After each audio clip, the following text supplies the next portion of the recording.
नमस्कार। यो हो समाचारमा स्वागत छ। म रन्जु अधिकारी। म मेनुका श्रेष्ठ। सुरुमा अहिलेसम्मका प्रमुख समाचार।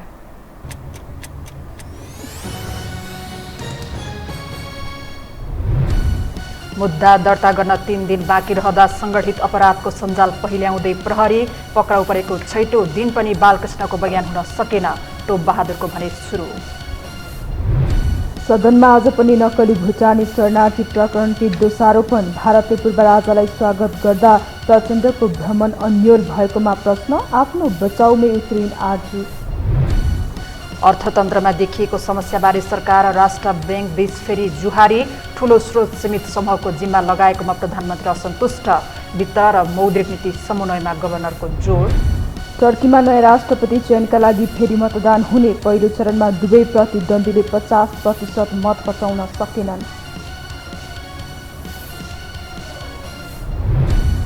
र ए डिभिजन लिगमा मच्छिन्द्रको शानदार जित। खुमल्टाले 1 गोल पनि फर्काउन सकेन। हिमालयन सेपा र सङ्कटाले बराबरी खेल्दै अङ्क बाँडे।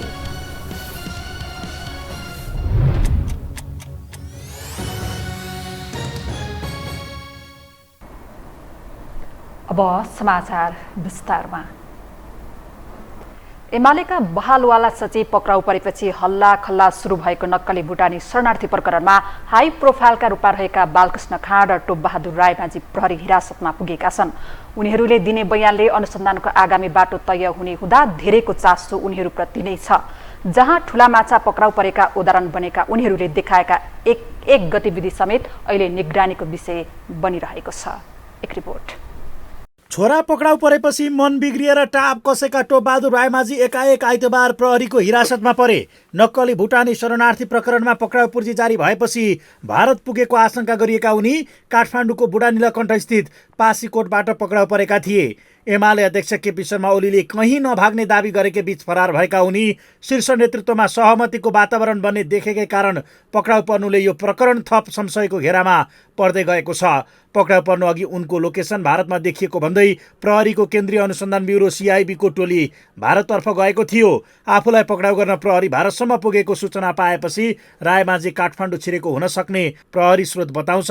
ओलीको सक्रियता र घर्कँदै गएको अनुसन्धानको हदम्यादलाई पनि यसको आधार मानिएको छ। फलत उपप्रधानदेखि 5 पटक मन्त्री र 4 पटक सांसद भइसकेका उनी आज लाज नै पचाएर प्रस्तुत भए। म्याद थपका लागि अदालत लैजाँदै गर्दा बिन्दास मुडमा देखिएका उनमा गम्भीर अभियोगमा मुछेर हिरासत बस्नु परे पनि उनको अनुहारमा मुस्कान हराएको थिएन। ठुलै उपलब्धि सहित सार्वजनिक भए झैँ अदालत परिसरमा उपस्थित उनी सञ्चारकर्मीलाई हेरेर हात हल्लाउँदै अभिवादन गर्दै थिए। उनको हाउभाउबाट कतै पनि उनी हिरासतबाट आएका अभियुक्त हुन् भन्ने भाव देखिँदैन थियो। यसरी निकै उत्साहित देखिएका उनी बयानका क्रममा समेत आफू बिरामी भएको भन्दै अस्पतालमा जाने भन्ने वातावरण मिलाउनमै सक्रिय थिए। यता बालकृष्ण खाँडको पनि पक्राउ परेको 6 दिन बितिसक्दा बयान सकिएको छैन। रायमाझी झैँ ज्वाइँ मेजबानमै प्रहरीको नियन्त्रणमा रहेका उनलाई सोमबार बबरमहल स्थित सरकारी वकिलको कार्यालयमा बयान लिएको थियो। गत बिहीबार पक्राउ परेका खाँडमाथि अनुसन्धान गर्नका लागि जिल्ला अदालत काठमाडौँबाट हिजो 4 दिनको म्याद थप गरिएको थियो भने आज बयानको क्रममा उनले आफू बिरामी परेको भन्दै बोल्न चाहेनन्। यद्यपि पार्टीमा प्रचण्ड र देउवाले आफूलाई संरक्षण गर्ने आश्वासनले बुटवलबाट काठमाडौँ आएपछि पक्राउ परेका उनी नेतृत्वप्रति त्यति खुस देखिएका छैनन्। जहाँ प्रहरीका अनुसार पक्राउ परेका सचिव टेकनारायण पाण्डेको मोबाइलका डाटाहरू रिकभर भएपछि मात्रै खाँड विरुद्ध प्रमाण जुटेको थियो भने त्यसले नै उनलाई हिरासतको यात्रा गराएको थियो। पक्राउ पर्नु अघि पाण्डेले आफ्नो मोबाइल फर्म्याट गरेका थिए। त्यसलाई प्रहरीले प्राविधिक मार्फत रिकभर गरेको छ। उनको मोबाइलमा खाँडसँगका संवादहरू भेटिएको प्रहरी स्रोत बताउँछ। त्यसमा लेनदेनका कुराहरू पनि गरिएको प्रहरीको दाबी छ। सचिव पाण्डेले पनि आफ्नो बयानमा यो कुरा स्वीकारिसकेका छन्। यता सोमबारको बयानबारे केही नखुले पनि खाँडले भने आइतबार म्याद थपका लागि अदालत पुगेका बेला सञ्चारकर्मीसँग यो प्रकरणमा आफ्नो कुनै संलग्नता नभएको प्रतिक्रिया दिएका थिए। के भन्नुहुन्छ मधुज्यू? के भन्नुहुन्छ? हजुर? हाई प्रोफाइल उम्किएर साना माछा नै बलिको बोको बन्ने आशंकाका बीच उनीहरूको यो उत्साहलाई संयोग मात्रै मान्न सकिँदैन। त्यसमा सरकारी वकिलको कार्यालयले अनुसन्धान टुङ्ग्याउन दिएको दबावको खबरका बीच शीर्ष नेतृत्वमा देखिएको मिलाप पनि बडो सन्देहपूर्ण छ। जहाँ हाई प्रोफाइल भनिएकाहरू तानिन थालेपछि अनुसन्धान नै प्रभावित हुने प्रवृत्ति पनि नौलो होइन, जसले उनीहरूलाई आत्मविश्वास दिलाएको हुन सक्ने राजनीतिक विश्लेषक राजाराम बर्तौला बताउँछन्। तर अन्य जस्तो फासफुस हुने अवस्थामा भने यो प्रकरण नरहेको उनको तर्क छ। त्यो म मात्र होइन, हेर्दै जाऊ न, यहाँ धेरै कुरा छन्। यो त मैले मात्र गरेको होइन, म त एउटा सानो टिप अफ द आइसबर्ग भन्छ नि, आइसबर्ग एउटा सानो समुद्र सतहमा देखेको सानो टुप्पो मात्रै हो। यहाँभित्र त तिमी अनुसन्धान गर नि, धेरै छ भन्न खोजिएको। हामीले त्यही बुझ्नु पर्दछ। पोलिटिकल लिडरले आफ्नो क्याडरलाई प्रोटेक्सन गर्नु सक्यो भने उसको पार्टी त्यहाँ उसले चलाउन सञ्चालन गर्नु उसलाई गाह्रो हुन्छ। त्यो हाम्रो जस्तो थर्ड वर्ल्ड कन्ट्रिजमा जहाँ भर्खर डेमोक्रेसी आएको छ, त्यसले डेमोक्रेसीले चाहिँ रुट आफ्नो राखिसक्नु पाएको छैन। यस्तो मुलुकमा त झन् प्रोटेक्सन एकदम व्यापक हुन्छ है। त्यो नहुनुपर्छ, नहुनेतर्फ हामीले कारवाही गर्नुपर्छ। विकसित घटनाक्रमले आरोपी आफै प्रहरी हिरासतमा पुग्ने अवस्था किन आयो भन्ने प्रश्न समेत उब्जिएको छ। अर्कातर्फ बिना प्रमाण पक्राउ नगरिएको बताउने प्रहरीको दाबी र आरोपितको भागदौडले समेत यो प्रकरणमा जोडिएकाहरूलाई चोख्याउन त्यति सहज भने देखिँदैन। आजको प्रतिनिधि सभा बैठकमा पनि सांसदहरूको मुख्य प्राथमिकता भ्रष्टाचारको विषय नै बनेको छ। नक्कली भुटानी शरणार्थी प्रकरणलाई माध्यम बनाउँदै उनीहरू भ्रष्टाचारजन्य घटनाको अनुसन्धान र कानुनी व्यवस्थामा समेत प्रश्न उठाउन पछि परेका छैनन्। एक रिपोर्ट। अनुसन्धानको क्रममा माननीय टोपबहादुर राय माझीलाई मिति 2080 1/31 गते राति अन्दाजी 8:25 बजेको समयमा जिल्ला काठमाडौँ बुढा नीलकण्ठ नगरपालिका वार्ड नम्बर 4 बाट पक्राउ गरी जिल्ला प्रहरी परिसर टेकुको हिरासतमा राखिएको बेहोरा नेपालको संविधानको धारा 103 को उपधारा 6 बमोजिम जिल्ला प्रहरी परिसर टेकुको चलानी नम्बर 12/273 मिति 2080 2/1 को पत्रबाट सूचना प्राप्त भएको हुँदा प्रतिनिधि सभा नियमावली 2079 को नियम 248 को उपनियम 1 बमोजिम सदनलाई जानकारी गराउँछु। नक्कली भुटानी शरणार्थी प्रकरणमा पक्राउ परेका एमाले नेता टोपबहादुर रायमाझी अनुसन्धान नसकुन्जेल सांसद पदबाट निलम्बित भएका छन्। सभामुख देवराज घिमिरेले सोमबारको प्रतिनिधि सभा बैठकमा रायमाझीको सांसद पद निलम्बनमा परेको जानकारी गराएसँगै उनीमाथि प्रहरीले बयान लिन सुरु गरेको छ। उनीसँगै पूर्व गृहमन्त्री बालकृष्ण खाँड लगायतको बयान लिने काम पनि सकिएको छैन। यो प्रकरणमा दोषी नउम्कुन र निर्दोषलाई नफसाउन सडकदेखि सदन समेत दबाव छ। उच्च पदस्थ व्यक्तिहरू नै प्रकरणमा मुछिएपछि राष्ट्रिय स्वतन्त्र पार्टी रासपाले पनि सरकारलाई दबाव दिन सदन र सडक दुवै माध्यम प्रयोग गर्दै आएको छ। भ्रष्टाचार सम्बन्धी अनुसन्धानलाई प्रभाव पार्ने व्यवहार र वातावरण हुन नहुने रासपा सांसद मनिष झाको तर्क छ। प्रमुख 3 राजनैतिक दल नेपाली कांग्रेस, नेकपा एमाले र नेकपा माओवादी केन्द्रका शीर्ष नेताहरूको तारन्तरको भेटले संशय पैदा भएको उनी बताउँछन्। केही आपत परेको बेलामा बाढी, पहिरो, भूकम्प वा केही अन्तर्राष्ट्रिय जगतसँग सम्बन्धित विपद परेको बेलामा त नेताहरू यति तारमतार भेटिरहेको समाचार त सुन्दैन थियौं हामी।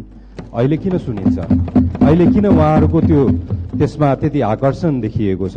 त्यसैले यो सम्भावित व्यक्तिहरू, संदिग्ध व्यक्तिहरू भाग्न पाउने मौका पनि नपाऊ र यसमा सम्बन्धित समाचारहरू यो आशंकाको घेरामा रहेका व्यक्तिहरूको नामाकरणहरू इन्स्टलमेन्टमा पनि बाहिर नआओस्। राष्ट्रिय प्रजातन्त्र पार्टीका सांसद ज्ञानेन्द्र शाहीले विगतको भ्रष्टाचारका काण्डहरूको फेरिस्ता संसद बैठकमा सुनाए।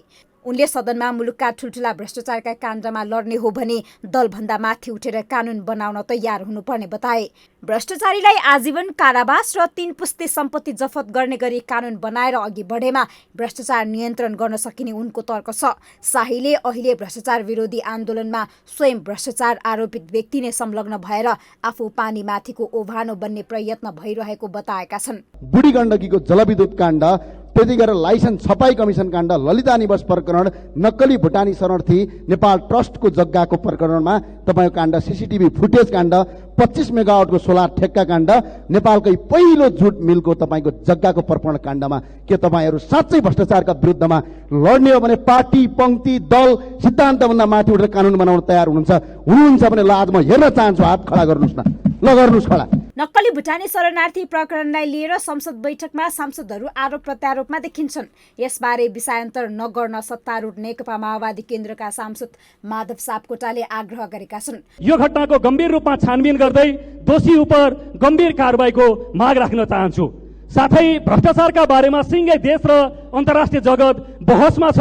म सम्माननीय सभामुख मार्फत सबै मान्य सदस्य र सिंगो देशलाई के अपिल गर्न चाहन्छु भने अहिले मानव तस्कर सहित जोडिएको विषय अगाडि आएको छ। सम्पूर्ण रूपमा देश यसमा केन्द्रित भएर यो विषयलाई निष्कर्षमा पुर्याइनुपर्छ। त्यसपछि क्रमशः अरू विषयहरूमा जानुपर्छ। नक्कली भुटानी शरणार्थी प्रकरणलाई सही रूपमा टुङ्गोमा पुर्याएर भ्रष्टाचारका अन्य फाइलहरू खोल्न सरकारलाई आग्रह समेत गरेका छन्। यता नेकपा एमालेका सांसद रघुजी पन्तले प्रधानमन्त्रीको भारत भ्रमणका सन्दर्भमा प्रधानमन्त्रीलाई नै सचेत गराएका छन्। प्रधानमन्त्रीको भ्रमणको अनिश्चितता तर भारतमा पूर्व राजाको भेटघाट र सक्रियताप्रति सांसद पन्त सशंकित छन्। भारतको कूटनीतिक रणनीतिमाथि पन्त खनिएका छन्। नेपाली जनताले हटाएको राजालाई प्रधानमन्त्रीको सट्टा स्वागत गर्ने र प्रेसर डिप्लोमेसी, यो वर्ल्ड डिप्लोमेसीमा चलन चल्तीको शब्द हो, दबावको कूटनीति, प्रेसर डिप्लोमेसी। के एजेन्डा मेरो पूरा गर्छौ, त्यो एजेन्डा तिम्रो तिमीले बोकेर आउने एजेन्डामा कार्यसूचीमा पर्छ कि पर्दैन, अनि मात्र म भारतमा तिमीलाई स्वागत गर्छु भनेर त्यसको सट्टा दबाव दिन राजालाई भारतमा स्वागत गरियो, बोलाइयो। नक्कली भुटानी शरणार्थी प्रकरणमा सदनकै सांसदहरू फरार पक्राउ परिरहेका बेला सदनमा शरणार्थी प्रकरण थप पेचिलो बन्नु अस्वाभाविक होइन। सदन नै बदनाम हुने गरी शरणार्थी प्रकरणमा सांसदहरू मुछिएका कारण उच्च पदस्थ व्यक्तिहरू धमाधम पक्राउ पर्नाले पनि यो विषयको वारपारको पक्षमा सांसदहरू छन्। यो हो टेलिभिजनका लागि निम्लेकी शेर्पा, काठमाडौँ। सुशासनको हवाला दिँदै दशकौंदेखि शासन व्यवस्था हत्याएका प्रमुख राजनीतिक शक्तिहरू आफै लोकतन्त्रको धज्जी उडाउनमा तत्पर देखिन्छन्। भ्रष्टाचार र अनियमिततामा उनी नेताहरू मुछिँदा दलहरू भने एक अर्काप्रति हिलो छ्यापमा व्यस्त देखिन्छन्। एक रिपोर्ट। जति जति नक्कली भुटानी शरणार्थी प्रकरणको लहरो बढ्दैछ उति नै ठूला राजनीतिक शक्तिका शीर्ष नेता तानिने क्रम जारी छ। अझ भनौं प्रभावशाली भनिएका नेताहरू पक्राउ पर्ने र प्रहरी प्रशासन पक्राउ पूर्जी जारी गर्दै आरोपितको खोजीको दैनिकी बिताउन व्यस्त छन्। आइतबार मात्रै उप प्रधानमन्त्री एवं नेकपा एमालेका सचिव तथा सांसद टोपबहादुर रायमाझी पक्राउ परे भने यसअघि नै पूर्व गृहमन्त्री बालकृष्ण खाँड प्रहरीको हिरासतमा पुगिसकेका छन्। यसबाहेकका सार्वजनिक पद धारण गरेका व्यक्तिहरू पनि अनुसन्धान प्रक्रियामा तानिँदै प्रहरी हिरासतमा पुगेका छन्। सुशासन जस्ता लोकप्रिय नारा दिएर विधिको शासन स्थापित गर्नुपर्छ भन्दै सत्तामा पुग्नेहरू नै भ्रष्टाचार, मानव तस्कर जस्ता मुद्दामा मुछिनुले लोकतन्त्रको रक्षा गर्नेहरू नै त्यसको धज्जी उडाइरहेको प्रष्ट भएको छ। 2046 को जनआन्दोलनपछि सत्ताको बागडोर कांग्रेस, एमाले लगायत राजनीतिक शक्तिहरूले सम्हाल्दै आइरहेका छन्। पालै पालो सत्ताको ताला चाबी बोकेका यी राजनीतिक दलका नेताहरू नै विभिन्न काण्डहरूमा मुछिएका छन्। 46 सालपछि कतिपय दोषी ठहर भएर जेल सजाय भोगे भने कतिपय आरोपित बनेर प्रहरी हिरासतमा पुगेका छन्। अहिले पनि यिनै पार्टीका उप प्रधानमन्त्री र गृह मन्त्रालय समेत सम्हालिसकेका व्यक्ति भ्रष्टाचार मुद्दामा अनुसन्धानको घेरामा छन्। तर अझै पनि यी पार्टीहरू आफ्नो र दलका नेताको दोष स्वीकार्दैनन्, बरु एक अर्काप्रति हिलो छ्यापमा व्यस्त छन्। आफूलाई दूधले नुहाएको ठान्ने यी पार्टीहरू आरोप प्रत्यारोप गर्दै चोखिन खोज्छन्। त्यो बेलामा ओलीजीको सरकार रहेछ। ओलीजी उहाँको सबैजना मान्छेहरू अब जो छ अर्थमन्त्री, गृहमन्त्री को थिए बसेर ल यसलाई अब यो गृह सचिव राईजी यिनीहरू बसेर ल यसलाई चाहिँ अब राम्रै किसिमले निप्टाउने भनेर उहाँहरूले काम गर्नुभयो। गरेर लिस्टिङ भयो रे, मैले सुने अनुसार त्यो चाहिँ डकुमेन्ट छ। होमवर्क गरेको ओलीको पालोमा, पास भएको हाम्रो पालोमा। हामीले हाम्रो शेरबहादुर देउवा प्रधानमन्त्री हुँदा पास भएको रिपोर्ट पहिला सबै साइन गर्ने पहिलाको सचिवहरू सबै तय चाहिँ ओलीजीकै पालामा भएको। राष्ट्रियता र समृद्धिको बिगुल फुक्ने पार्टी एमालेका नेता भ्रष्टाचारको काण्डमा नमुछेको सायदै होला। नक्कली शरणार्थीदेखि प्रिन्ट प्रेस घोटाला काण्ड, ओम्नी प्रकरण र बालुवाटार काण्डमा एमालेका उच्च पदस्थ नेताकै नाम अगाडि आएको छ। तर एमालेका नेताहरू भ्रष्टाचार अनियमिततामा नेपालको इतिहासमा कांग्रेस पार्टी भ्रष्ट भएको आरोप लगाउन पछि पर्दैनन्। दोष जति अरूको टाउकोमा थुपारेर भ्रष्टहरूको सर्कलबाट आफू उम्कने हर प्रयासमा नेकपा एमाले रहेको छ। बहालवाला सचिव र माओवादी नेता तथा उपराष्ट्रपतिका छोरा, तत्कालीन उपराष्ट्रपतिका छोरा दिपेश पुन समेत भनेपछि हेर्दाखेरि के देखिन्छ त भन्दाखेरि राज्य सत्तामा बसेका ठाउँ पाएका, पटक पटक अवसर पाएका र महत्त्वपूर्ण ठाउँमा पुगेकाहरू नै बेइमानी गर्न तयार भएको देखिन्छ। अरू सर्वसाधारण पनि होइन, किनभने उसको अलिक बढी पहुँच भएकाले भयो। भ्रष्टाचारको लहरो तान्दा त्यसको पहरो आफ्नै पार्टीतिर पनि आउने डर यी दुवै पार्टीमा छ। आफ्नै स्वार्थका लागि राजनीतिमा लागेका पार्टीका नेताहरू बाहिर जे भने पनि आन्तरिक रूपमा दुवै पार्टीहरू रक्षात्मक देखिन्छन्। एउटा कारण यी नेताहरूले अब अर्को काम पाए होइन, आफू पनि जोगिनु पर्यो, आफ्नालाई पनि जोगाउनु पर्यो। त्यसैले त 3टा शीर्षस्थ नेताको बैठक बस्छ नि होइन। त्यो बैठकमा त्यहाँ के हुन्छ र यिनीहरूले चाहिँ पक्कै चाहिँ संसदीय समिति के गठन गर्ने, भ्रष्टाचार कम के गरी गर्ने भनेर यिनीहरूले कुरा गर्दैनन्। त्यो म तपाईँलाई यहाँ ग्यारेन्टी गरिदिन्छु। यिनीहरूले कुरा के गर्छ भने कसरी जोगिने र कसरी आफ्नो मान्छेलाई जोगाउने, जे सुकै बाहिर भनौँ हामी यसको लागि बसेको भन्दा यिनीहरूले कुनै पनि दिन नेपाली जनताको लागि मिटिङ गर्न बसेको आजसम्म सम्झनामा छैन। कुनै पनि दिन संसदलाई कसरी प्रभावकारी बनाउने भनेर बसेको त्यो पनि सम्झनामा छैन। छ त मलाई त छैन, म पनि 35 वर्षदेखि नजिकबाट हेर्दैछु, भित्रबाट पनि बाहिरबाट पनि त्यो छैन। पूर्व उप प्रधानमन्त्री रायमाझी र पूर्व गृहमन्त्री रामबहादुर थापा जोगाउने मिसनमा एमाले अध्यक्ष केपी शर्मा ओली सक्रिय देखिन्छन्। उता आफ्नी श्रीमती आर्जु जोगाउनका लागि बालकृष्ण खान र मन्जु खाँडको विषयमा चुइक्क बोल्ने पक्षमा काङ्ग्रेस सभापति शेरबहादुर देउवा छैनन्। आफ्नै हात जगन्नाथको शैली अपनाउने पार्टीहरू गल्ती स्वीकार्नै चाहँदैनन्। यिनै पुराना एवं सबैभन्दा ठूला राजनीतिक शक्ति र तिनका नेताहरूका कारण गौरवपूर्ण इतिहास बोकेको मुलुकको छवि अन्तर्राष्ट्रिय स्तरमा थप धुमिल्दै गएको छ। यो टेलिभिजनका लागि निरज कोइराला, काठमाडौँ। अब बाँकी समाचार। सङ्कटबाट जोगिँदै सरकार सञ्चालन गरिरहेका प्रधानमन्त्री प्रचण्डले एमाले कङ्ग्रेसलाई साइजमा ल्याएका छन्। नक्कली शरणार्थी प्रकरणमा एमाले कङ्ग्रेसकै नेताहरू बढी मुछिएपछि यसैलाई हतियार बनाएर ओली देउवा गलाउन प्रचण्ड सफल भएका हुन्। एक रिपोर्ट। एउटै भ्रष्टाचारको फाइल खोलेर एमाले कङ्ग्रेस जस्ता शक्तिशाली पार्टीको निद्रा हराम गराइदिएका प्रधानमन्त्री प्रचण्ड अहिले लयमा छन्। प्रमुख प्रतिपक्षी दललाई सरकारकै एक घटक जस्तो बनाएका छन्। संसदीय समितिदेखि संवैधानिक परिषद र भ्रष्टाचारमा मुछिएका पात्रसम्मको बचाउ ओलीको चासो बनेपछि प्रधानमन्त्रीलाई एमाले गलाउन सहज भएको छ। पछिल्लो पटक ओली तब गले जब सांसद समेत रहेका पार्टी सचिव टोपबहादुर रायमाझी विरुद्ध पक्राउ पूर्जी जारी भयो। लगत्तै प्रधानमन्त्रीलाई भेट्न सिंहदरबार गएका ओली संवैधानिक परिषदको गतिरोध फुकाएर प्रधान न्यायाधीश नियुक्तिका लागि तयार भए। संसदीय समितिमा 3 भाग पाएपछि आशातीत प्रतिपक्षका रूपमा हेरिएको एमाले अंशियारमा सीमित बनेको छ। हामी 3 दलको बीचमा एउटा समझदारी छ। हामी 3 दल एउटा निष्कर्षमा छौँ। त्यो के हो त भन्दा यी सबै विषयहरू संविधान कानुन बमोजिम निष्कर्षमा पुग्नुपर्छ। संविधान कानुन बमोजिम निष्कर्षमा पुगोस् भन्ने हाम्रो चाहना छ। संविधान कानुन बमोजिम निष्कर्षमा पुर्याउने कुरामा हाम्रो सहयोग रहन्छ। यो बाहेक हाम्रा अन्य कुराहरू छैन। प्रधानमन्त्री प्रचण्डले आफू अनुकूल बनाएर संवैधानिक परिषद सम्बन्धी संशोधन विधेयक संसदमा दर्ता गराएका थिए, जसमा परिषदको अध्यक्ष समेत रहेका प्रधानमन्त्रीको सहमति बिना एजेन्डा तय गर्न, बैठक बोलाउन र बहुमतले निर्णय गर्न नसक्ने व्यवस्था गरिएको थियो। किनकि प्रधानमन्त्री प्रचण्डले बुझेका थिए ओलीको स्पष्ट बहुमत रहेको परिषदमा निर्णय पनि ओलीकै हुन्छ। ओलीले पनि प्रचण्डमाथि प्रतिशोध साध्ने गतिलो विकल्प संवैधानिक परिषदलाई बनाएका थिए। यसका लागि एमालेले आपत्ति मात्रै जनाएको थिएन, विधेयकमा व्यवस्था गरिएको विषयमाथि आलोचना गर्दै पारित नगर्ने अडान लिएको थियो। तर शरणार्थी समस्यालाई विधेयकसँग साट्न ओली तयार भएपछि प्रचण्डलाई हाई सन्चो नै भएको छ। अब यो विधेयकलाई पारित गर्न 3 दलबीच सहमति बनेको छ। राष्ट्र सफल हुनका निमित्त पनि प्रचण्डको नेतृत्वको सरकार सफल हुनुको विकल्प छैन। यो प्रारम्भिक चरण हो। यसलाई हामीले एउटा निष्कर्षमा जनताले विश्वास गर्ने गरी पुर्यायौँ भने थप आशावाद पैदा हुन्छ। त्यसले अर्थतन्त्रको क्षेत्रलाई सुधार गर्न मद्दत पुर्याउँछ। अर्थतन्त्र सुधार हुनु भनेको हामी समृद्धिको यात्रातिर जान्छौँ। त्यो भनेको हामीले संविधानमा भनेको समाजवादको यात्रा हो। 32 सीटे माओवादीले सरकार चलाएको खसखस पहिलो र दोस्रो दललाई पहिल्यैदेखि थियो। एमाले कङ्ग्रेसले चाहे प्रचण्डको सरकार जति बेला पनि ढल्न सक्थ्यो। त्यसको कसरत गरेका ओलीले कङ्ग्रेस सभापति देउवालाई पटक पटक प्रधानमन्त्रीको प्रस्ताव गरेका थिए, तर परिपक्व कोर्सको खोजीमा रहेका देउबा तत्कालका लागि तयार भएनन्। अहिले देउबाकै जोडबलमा सरकार फेरबदलको सम्भावना बलियो थियो, तर नक्कली भुटानी शरणार्थी प्रकरणमा आफ्नै पत्नी आर्जु राणा देउबा सहितका नेताहरूको नाम मुछियो। पूर्व गृहमन्त्री समेत रहेका विश्वासपात्र बालकृष्ण खाँड पक्राउ नै परे।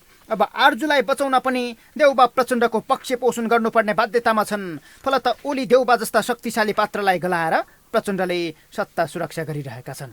भ्रष्टाचार विरोधी अभियान सरकारले नै सुरु गरेपछि भ्रष्टाचारीहरूको समर्थनमा दलहरूले सरकारलाई दिएको समर्थन फिर्ता लिन थाले।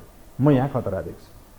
भ्रष्टाचारीहरूले सरकार छोडे र भ्रष्टाचार विरोधी एक्सन सरकारले लिन आँटेकोमा असहयोग सुरु गर्न थाले।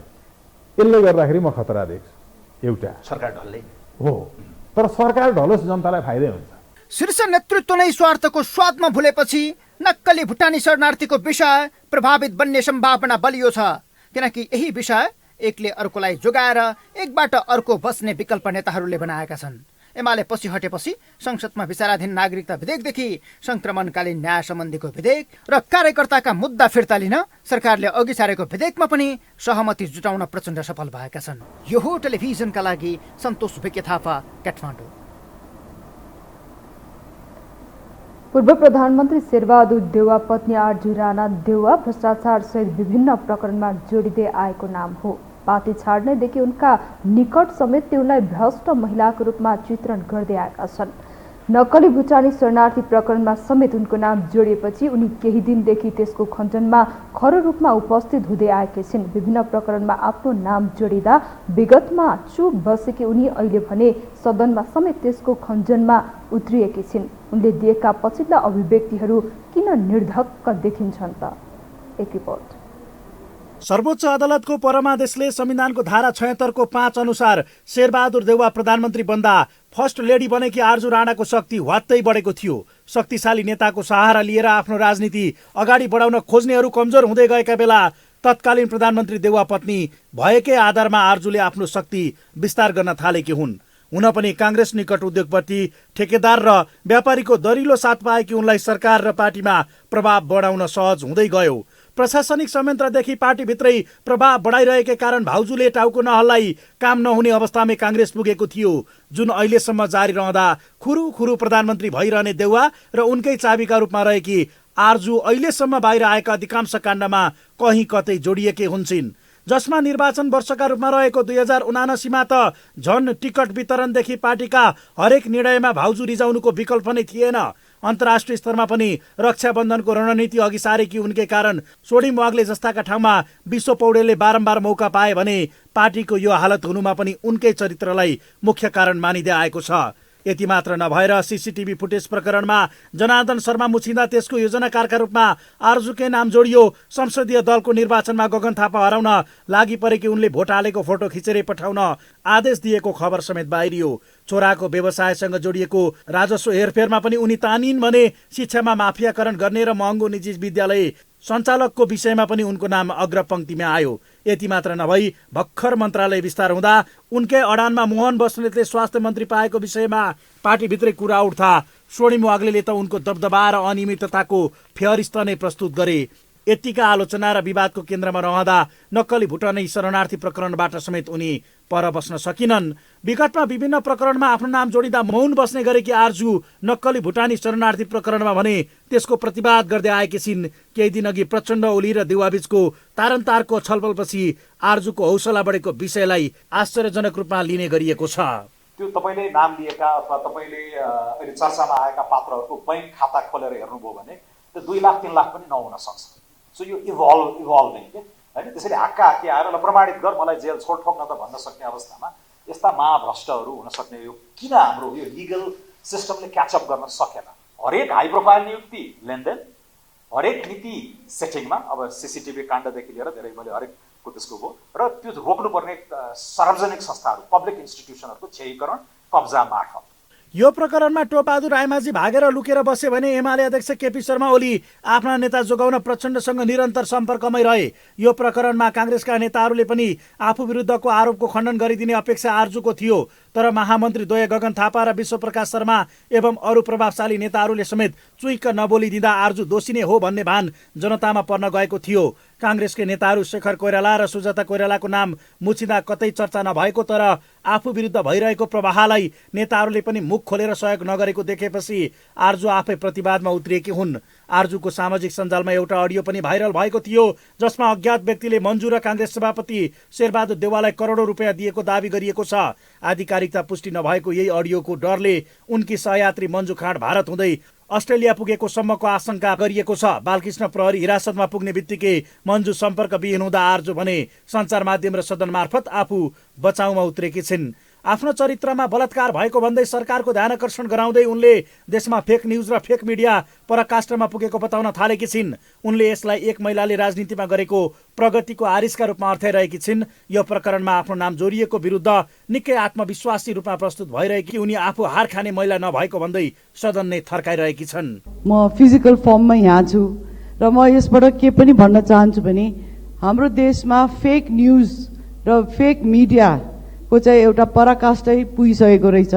म त झनै आतुर छु किन फेक अडियो मेरो मात्रै बनेको होइन अरूहरूको पनि बनेको छ, तर नाम मेरो मात्रै उच्चारण किन हुन्छ?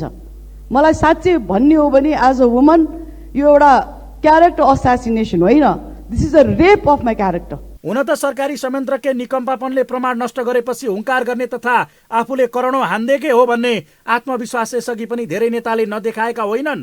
भावनात्मक राजनीति गर्न माहिर उनीहरू आफूमाथि प्रश्न उठेपछि तामा तुलसीको रणनीतिमा लागेको घटना पनि नौलो होइन, जसमा नयाँ पात्रका रूपमा देखिएकी आर्जु अब भिडेरै जित्ने बाटोमा अघि बढेकी छिन्। उनमा देखिएको आत्मविश्वास निर्दोष भएकै कारण हो या त लाज पचाउने राजनीतिक उपज मात्रै हो त्यो हेर्न भने बाँकी नै छ। पूर्व प्रधानमन्त्री एवं पति शेरबहादुर देउवाकै आर भरोसाले आत्मबल बढाएको हो भने त्यो दीर्घकालीन नहुन सक्छ।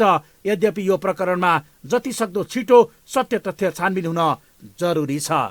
यो हो टेलिभिजनका लागि कुलचन्द्र विष्ट, काठमाडौँ।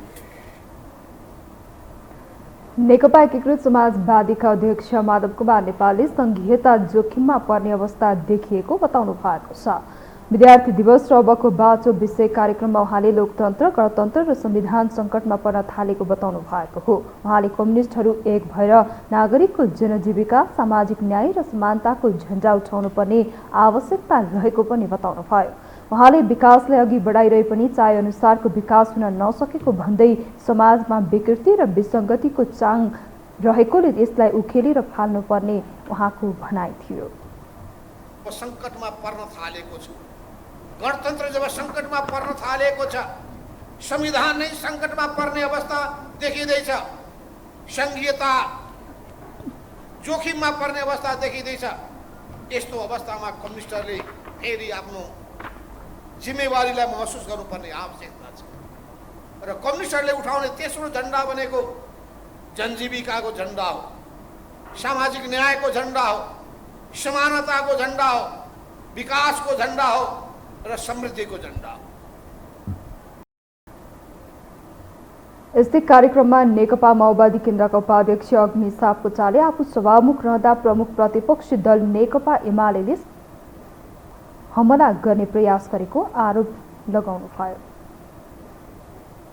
मलाई जब त्यति बेलाको विपक्षी दलको नेता केपी ओलीले 78 भाद्रको 2 गते हेरौँ सभामुखले कसरी सदन चलाउँदछ भनेर च्यालेन्ज गरिसकेपछि मैले त्यो च्यालेन्जलाई स्वीकार गरेँ र मैले 14 जना यी हुनुहुन्छ आदरणीय माधव कमरेड, उहाँहरूको चाहिँ सूचना टास गरिन।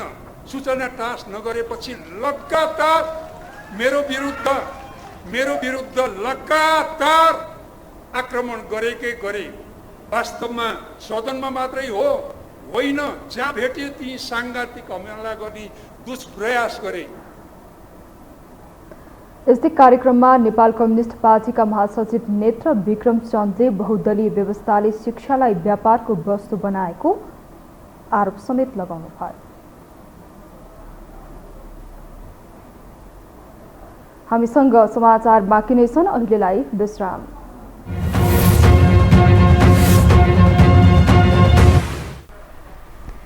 विश्रामपछि स्वागत छ। अब बाँकी समाचार। नक्कली भुटानी शरणार्थी प्रकरणले राष्ट्रिय राजनीति जति तरङ्गित छ, अन्तर्राष्ट्रिय चासो पनि त्यति नै बढ्दो छ। यो विषय अन्तर्राष्ट्रिय चासो सहित मुद्दा समेत बनेको छ भने पूर्व गृहमन्त्री सहित उच्च पदस्थ व्यक्ति नै अनुसन्धानमा तानिनुले देशको प्रतिष्ठामाथि समेत प्रश्न उठाएको छ। एक रिपोर्ट। नक्कली भुटानी शरणार्थी प्रकरणमा ठूला राजनैतिक दलका शीर्ष नेताहरू नै अनुसन्धानको घेरामा तानिएपछि राष्ट्रिय एवं अन्तर्राष्ट्रिय चर्चाको विषय बनिरहेको छ। सदन र सडक यही प्रकरणले तरङ्गित छ। नक्कली भुटानी शरणार्थी बनाएर अमेरिका सहित तेस्रो मुलुक पठाइदिने गिरोहमा पूर्व उपप्रधानमन्त्री र पूर्व गृहमन्त्री नै पक्राउ परेका छन् भने थप आरोपितलाई पनि प्रहरीले खोजिरहेको छ। यसबारे विदेशी समुदाय, सम्बद्ध कूटनीतिक नियोग एवं अन्तर्राष्ट्रिय संस्थाहरूले वक्तव्य निकाल्ने वा औपचारिक बोल्ने गरेको छैन, तर अप्रत्यक्ष रूपमा यसको गम्भीर लेखाजोखा गरिरहेका छन्। भुटानी शरणार्थीलाई नै पुनर्वास गराएका युरोपेली मुलुक, क्यानाडा र मुख्यतः अमेरिकाले नेपालको पछिल्लो घटनाक्रमलाई नजिकबाट नियालिरहेका छन्। नेपाल स्थित शरणार्थीका लागि संयुक्त राष्ट्र संघीय उच्चायुक्त UNHCRले देखाएको चासोबाट पनि यो प्रकरण अन्तर्राष्ट्रिय जगतमा फैलिएको देखिन्छ। सत्तारूढ दलकै सांसदहरू यो विषय यत्तिकै सेलाउने अवस्थामा नरहेको बताउँछन्। यो अन्तर्राष्ट्रिय केस हो। नेपाल गभर्मेन्टले मात्रै यसलाई सामसुम गर्छु, यसलाई बन्द गर्छु भनेर हुन्छ जस्तो मलाई लाग्दैन। यो इन्टरनेसनल प्रेसर हो र यो चाहिँ इन्भेस्टिगेसन 3 वर्ष अगाडिदेखि भएको भनेर मलाई त्यो पनि थाहा छ। र 11 महिना अगाडि यसमा अहिलेकै अब जो परेछन् सचिवलाई गएर हो कि मन्त्रीलाई गएर विदेशीहरूले यसमा हाम्रो इन्भेस्टिगेसन भइरहेछ, राम्रोसँग तिमीहरू हेर है भनेको पनि थाहा छ। यो प्रकरणको अनुसन्धानमा अमेरिकी अनुसन्धान ब्युरो, फेडरल ब्युरो अफ इन्भेस्टिगेसनले नै अनुसन्धान गरिरहेको विषय पनि बाहिर आएको छ। आन्तरिक राजनैतिक वृत्तमा यो प्रकरणले जसरी उथलपुथल मचाएको छ, UNHCRले पनि गहिरो गरेर नियालिरहेको छ। नक्कली भुटानी शरणार्थी प्रकरणको विषय अन्तर्राष्ट्रिय रूपमा नै फैलिएसँगै राप्रपा अध्यक्ष एवं प्रतिनिधि सभा सदस्य राजेन्द्र लिङ्गदेनले प्रमुख राजनैतिक दलका कारण मुलुक गम्भीर संकटमा परेको र अन्तर्राष्ट्रिय रूपमा पनि नराम्रो छाप परेको बताउँछन्। वैदेशिक सम्बन्धलाई सत्ता आरोहणको रूपमा प्रयोग गर्ने आलो काँचो व्यवहारका कारण नेपालको वैदेशिक सम्बन्ध पूर्ण रूपमा खलबलिन पुगेको उनको तर्क छ। भ्रष्टाचारमा प्राय सबै प्रमुख राजनैतिक दलहरूको संलग्नता वैदेशिक नीतिमा आएको असन्तुलन सामान्य अवस्था होइन। आफूभन्दा कमजोर छिमेकी युक्रेनमाथि रुसको आक्रमण जति भत्सर्न योग्य छ, त्यतिकै हामीले यस घटनाबाट शिक्षा पनि लिनुपर्नेछ। नक्कली भुटानी शरणार्थी प्रकरणबारे अन्तर्राष्ट्रिय सञ्चार माध्यमले समेत समाचार सम्प्रेषण गरिरहेको छ। यो प्रकरणमा उच्च पदस्थहरूकै संलग्नले अन्तर्राष्ट्रिय स्तरमा लज्जाबोध गराएको धेरैको तर्क छ। यो प्रकरणले अन्तर्राष्ट्रिय स्तरमा मुलुकलाई नङ्ग्याउने काम भइरहेको भन्दै परराष्ट्र मामिलाका जानकारहरू चिन्ता व्यक्त गरिरहेका छन्।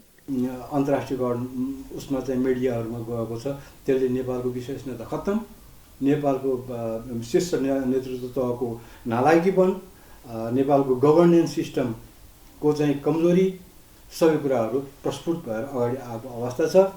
यसले हाम्रो कूटनीतिक क्षमता त हामीले गुमायौँ, भुटानसँग पनि गुमायौँ। भुटानसँग किन हामी चाहिँ कूटनीतिमा पछि परिरहेको भने यस्तै कारण रहेछ होइन। जहाँ लालचले काम गर्छ नि, त्यहाँ कूटनीतिक क्षमता खत्तम हुन्छ, निष्क्रिय हुन्छ। त्यसले अनि मजबुत तरिकाले सेल्फ इन्ट्रेस्ट, नेसनल इन्ट्रेस्टको लागि ऊ लड्न सक्दैन, ऊ पर्सनल इन्ट्रेस्टमा मात्रै काम गरिरहेको हुन्छ। 2022 को विश्वव्यापी भ्रष्टाचारको सूचाङ्क अनुसार नेपाल 117औं स्थानमा छ। नेपाल अझै पनि अति कम विकसित मुलुकहरू LDC को सदस्य मुलुक छ। नेपालमा भ्रष्टाचारका कारण विकासले गति लिन नसकेको भनेर चिन्ता व्यक्त भइरहेको छ। यही अवस्था रहे अझै केही वर्ष विकासले फड्को नमार्ने निश्चित प्राय छ। अन्तर्राष्ट्रिय रूपमै मुलुकको साख खस्काउने अपराध त भएको छ नै, यसले थप लज्जित हुनुपर्ने अवस्था समेत बनेको छ। यो हो टेलिभिजनका लागि निम्लिकी शेर्पा, काठमाडौँ। भर्खरै प्राप्त खबर अनुसार नेपाली कांग्रेसका पूर्व सभासद आङटावा शेर्पाले प्रहरी कार्यालयमा आत्मसमर्पण गरेका छन्। नक्कली भुटानी शरणार्थी प्रकरणमा पक्राउ परेकाहरूले बयानका क्रममा संलग्नता रहेको बताएपछि प्रहरीको आग्रहमा जिल्ला अदालत काठमाडौँले आइतबार शेर्पा विरुद्ध पक्राउ पुर्जी जारी गरेको थियो। शेर्पा प्रहरी कार्यालयमा आइपुगेको जिल्ला प्रहरी परिसर काठमाडौँका एक अधिकारीले पुष्टि गरेका छन्। संघीय संसदको संयुक्त बैठक र संयुक्त समिति कार्य सञ्चालन नियमावली संशोधन मस्यौदा समिति गठन गरिएको छ। आज प्रतिनिधि सभा बैठकमा सांसद देवेन्द्र पौडेलले पेश गर्नुभएको सो प्रस्ताव सर्वसम्मतिले पारित भएको हो। 16 सदस्यीय सो मस्यौदा समितिमा अनिता देवी, जीवन परियार, ध्रुव बहादुर प्रधान, नागिना यादव, पूर्ण बहादुर घरती, महेश कुमार बर्तौला, मिटमणि चौधरी, रञ्जु कुमारी झा, रमेश लेखक, रामहरि खतेवडा, लीलानाथ श्रेष्ठ, विद्या भट्टराई, सरिता परसाई लगायत रहनु भएको छ।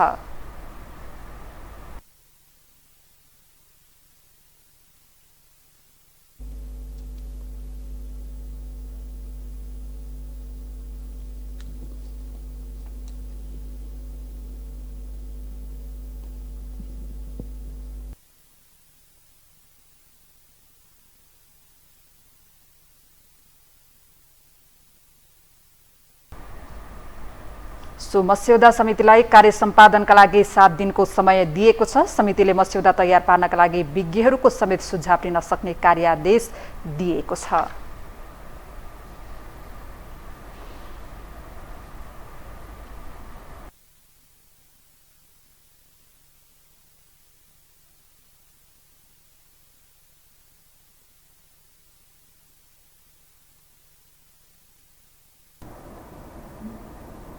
अब बाँकी समाचार। कैलालीको टिकापुरमा 2072 सालमा भएको नरसंहारका प्रतिवादी रेशमलाल चौधरी लगायतको मुद्दा सोमबार पनि हिँड्दैमा राखिएको छ। आज सर्वोच्च अदालतका न्यायाधीश द्वय डाक्टर आनन्द मोहन भट्टराई र नहकुल सुवेदीको संयुक्त इजलासमा परेको उक्त मुद्दामा बहस नसकिएपछि पुनः हिँड्दैमा राखिएको हो। यसअघि कैलाली जिल्ला अदालत र उच्च अदालत दिपायलले टिकापुर घटनामा दोषी ठहर गरेपछि रेशमलाल चौधरी अहिले कारागार कार्यालय दिल्ली बजारमा कैद सजाय भुक्तान गरिरहेका छन्।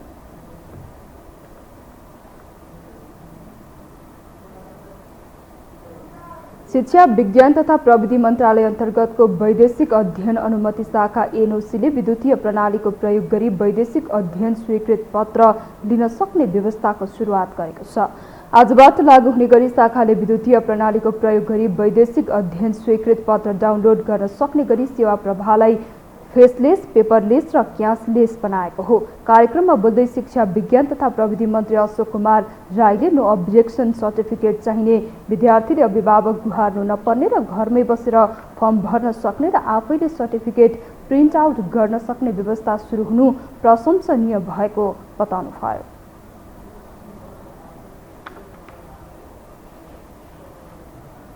नो अब्जेक्सन सर्टिफिकेट चाहने विद्यार्थीले अभिभावक पनि गुहार्नु नपर्ने हैन, आफैले कोठामा बसी बसी आफ्नै चाहिँ कम्प्युटरबाट फर्म भर्न सक्ने अनि आफैले प्रिन्ट आउट गर्न सक्ने, सर्टिफिकेट प्रिन्ट आउट गर्न सक्ने, त्यहीँबाट पैसा पनि चाहिँ तिर्नुपर्ने चाहिँ रकम तिर्न सक्ने व्यवस्थामा हामीले प्रवेश गर्ने भनेको निश्चय नै यो प्रशंसनीय काम हो।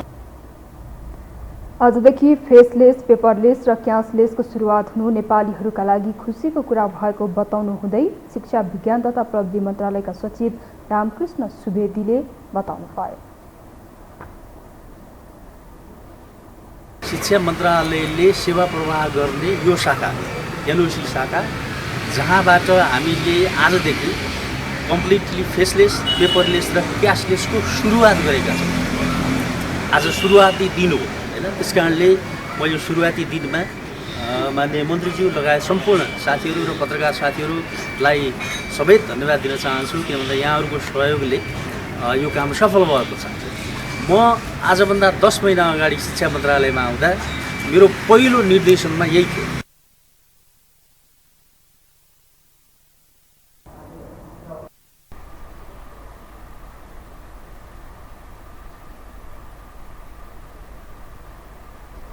अब पालो अर्थ समाचारको।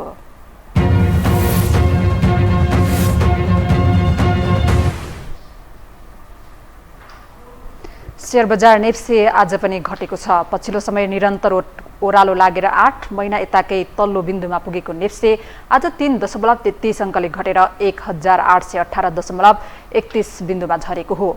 आज 266वटा कम्पनीका 23,41,000 किता सेयर 72 करोड 49 लाख रुपैयाँमा कारोबार भएको छ। समग्रमा बजार घटेको दिन आज सबैभन्दा धेरै आत्मनिर्भर लघुवित्त र राप्ती हाइड्रो कम्पनीको सेयर 6% भन्दा धेरैले घटेको छ।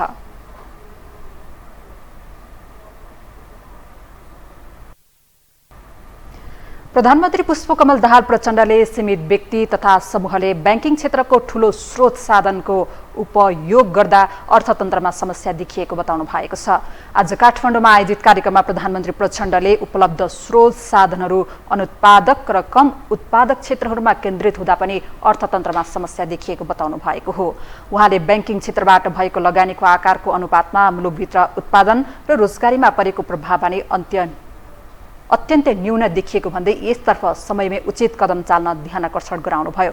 यस्तै नेपाल राष्ट्र बैंकका गभर्नर महाप्रसाद अधिकारीले वित्त नीति र मौद्रिक नीति बीच समन्वय आवश्यक रहेको बताउनु भएको छ। उहाँले मौद्रिक नीतिबाट सरकारले धेरै अपेक्षा गरे पनि मौद्रिक नीतिमा सीमितता रहेकाले सबै अपेक्षा समेट्न नसक्ने स्पष्ट पार्नुभयो। ब्याङ्किङ क्षेत्रको विकास र विस्तारबाट देशमा वित्तीय पहुँच बढेको छ। कर्जा लगानीमा भएको वृद्धिबाट हरेक क्षेत्रमा आर्थिक क्रियाकलाप बढाउन मद्दत पनि पुगेको छ। तर ब्याङ्किङ क्षेत्रबाट भएको लगानीको आकारको अनुपातमा मुलुकभित्र उत्पादन र रोजगारीमा परेको प्रभाव भने अत्यन्त न्यून देखिन्छ। त्यसैगरी सीमित व्यक्ति तथा समूहले ब्याङ्किङ क्षेत्रको ठूलो स्रोत साधनको उपयोग गर्ने, उपलब्ध स्रोत साधन प्रत्यक्ष अप्रत्यक्ष रूपमा अनुत्पादक वा कम उत्पादक क्षेत्रमा केन्द्रित हुने जस्ता समस्या पनि यस बीचमा राम्रैसँग देखिएका छन्। नेपालको अर्थतन्त्रका आफ्नै खालका चाहिँ फिचर छन् जसमा चाहिँ हामीले रिपिटेडली नै एक खालको संरचनागत सुधार गर्नुपर्ने कुराहरू उठाइरहेका छौँ। त्यसमा समाजमा र अर्थशास्त्रीहरूले पनि उठाइराख्नु भएको छ। हामी अलिकति कतिपय कुराहरूमा परनिर्भर छौँ आर्थिक विषयमा पनि। त्यो परनिर्भरतालाई क्रमशः अन्तर्निर्भरतामा अर्थात् केही कुरा अहिलेको ग्लोबलाइजेसनमा फुल्ली आत्मनिर्भर भन्ने विषय अलिक गाह्रो हुन्छ, तर हामी प्रति पनि अरू निर्भर हुने कयौँ आधारहरू हामीसँग छन्। ती कुराहरूमा हामी अन्तर्निर्भरता चाहिँ क्रमशः विकास गर्दै हामी जान सक्छौँ। हामीसँग अन्तर्राष्ट्रिय र खेल समाचार बाँकी नै छन्। अहिलेलाई पुनः विश्राम।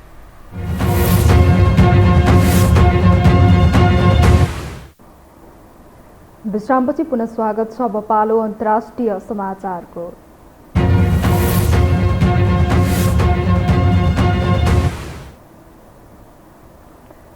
टर्कीमा नयाँ राष्ट्रपति चयनका लागि फेरि मतदान हुने भएको छ।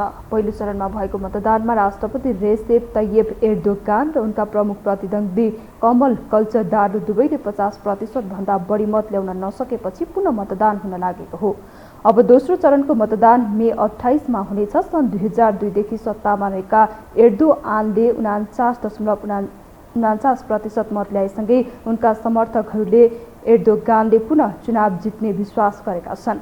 यसैगरी कमल कल्चरदार्लुले 44.79% मत प्राप्त गरेका छन्। उनले पनि दोस्रो चरणको निर्वाचनमा पनि जित्ने दावी गरेका छन्। वर्षौंपछि टर्कीमा सबैभन्दा कठिन चुनाव हुन लागेको मानिन्छ। 8.5 करोड जनसङ्ख्या भएको देशमा मुद्रास्फीति चरम बिन्दुमा छ, जहाँ यस वर्षको फेब्रुअरीमा गएको भीषण भूकम्पले टर्कीलाई पुरै हल्लाएको छ।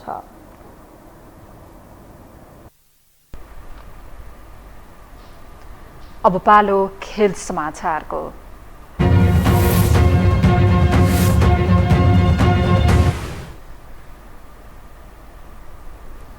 शहीद स्मारक ए डिभिजन लिग फुटबलमा मछिन्द्र फुटबल क्लबले खुमलटार युथ क्लबलाई हराएको छ। एन्फा कम्प्लेक्स 7 बाटोमा आज भएको खेलमा मछिन्द्रले खुमलटारलाई 3-0 गोल अन्तले हराएको हो। जितसँगै मछिन्द्रले 18 खेलबाट 30 अङ्क जोडेको छ। उसले शीर्ष स्थानको जाउला खेलसँगको दूरी 1 अङ्कमा झारेको छ। खुमलटार 17 अङ्क सहित तालिकाको पुछारमा छ। आज नै भएको अर्को खेलमा हिमालयन सेपा र सङ्कटाले 1-1 गोलको बराबरी खेल्दै अङ्क बाँडेका छन्। सङ्कटाले 18 खेलको समाप्तिमा 21 अङ्क जोडेको छ भने तालिकाको 11औं स्थानमा उक्लिन सफल भएको छ। शेर्पा 22 अङ्क सहित 9औं स्थानमा उक्लिएको छ। खेल समाचारसँगै हामी यो समाचारको अन्त्यमा आइपुगेका छौँ। बिदा हुनु अघि प्रमुख समाचार पुनः एकपटक।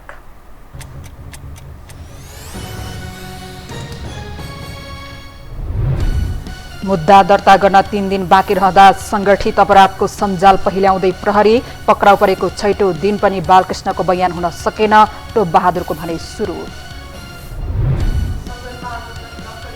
शरणार्थीकै दोषारोपण, भारतले पूर्व राजालाई स्वागत गर्दा प्रचण्डको भ्रमण अन्योल भएकोमा प्रश्न, आफ्नो बचाउमै उत्रिन आर्जु। अर्थतन्त्रमा देखिएको समस्याबारे सरकार र राष्ट्र बैंक बीच फेरि जुहारी, ठूलो स्रोत सीमित समूहको जिम्मा लगाएकोमा प्रधानमन्त्री असन्तुष्ट, वित्त र मौद्रिक नीति समन्वयमा गभर्नरको जोड। टर्कीमा नयाँ राष्ट्रपति चयनका लागि फेरि मतदान हुने, पहिलो चरणमा दुवै प्रतिद्वन्द्वीले 50% मत कटाउन सकेनन्।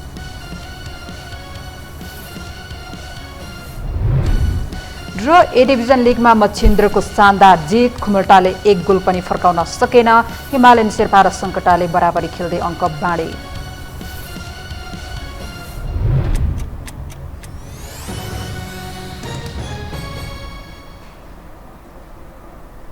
हौस् त यो समाचार सकियो। समाचार बुलेटिनका साथै यो टेलिभिजनका सम्पूर्ण कार्यक्रम यो टेलिभिजन.com, यो खबर.com, युट्युब र फेसबुकमा पनि पढ्न र हेर्न सक्नुहुनेछ।